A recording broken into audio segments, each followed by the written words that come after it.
Hello everyone. So in my last video, I was basically talking about scientific management. I talked about functional foremanship, one of the technique of scientific management. And in my today's video, I will be talking about standardization of work, which is the second technique of scientific management. Right? If we talk about standardization, what we mean by standardization? It is basically setting of a standard for different factors, and that too after due deliberation. After basically experimenting many things, we are able to set a different standard. That is known as standardization. For example, the amount of work to be done by the worker in a day, that may be standardized. Or in other words, the worker is expected to do the standard amount of work every day.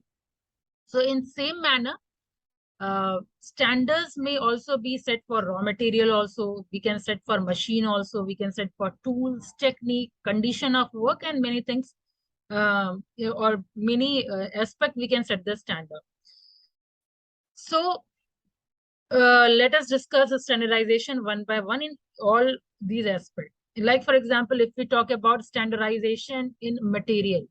So by standardization of material, we mean that the raw material provided should be according to the quality of the finished goods required.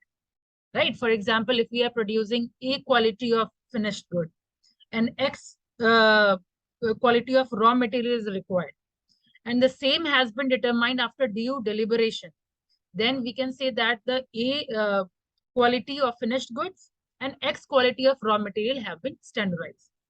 Then every time if we will be producing A quality of finished good, then every time we have to use that X quality of raw material only. So this is standardization of material. So I hope it is clear.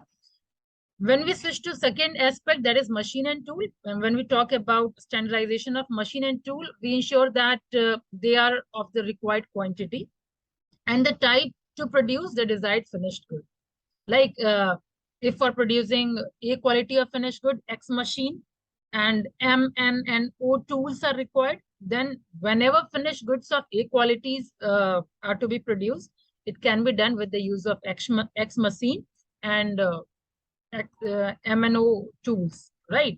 So this is the standardization of machine and tool. So standardization of machine and tool will reduce the error on the part of worker as to which machines or tool are to be used, and hence work can be proceed at much faster pace. All right, then next is a standardization of method. Now what is this, a standardization of method? By standardizing the optimum techniques of doing work, it can proceed at the faster pace and with much greater ease. So the technique determined for doing a particular work is used uniformly whenever such work is performed. And also we talk about standardization of working condition. Now working condition has a very deep impact on efficiency of the worker. In a standardizing working condition, it is noted that how much temperature, ventilation, lighting, cleanliness, and safety is necessary at the workplace. So after due studies, the working conditions are standardized and efforts are made to maintain them at the workplace. So this is all about second technique of F.W. Taylor of scientific management, that is standardization. Right? I hope this topic is clear to you all.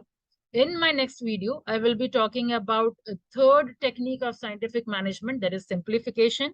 And we will also be discussing about objectives of simplification, what we are trying to achieve by this simplification.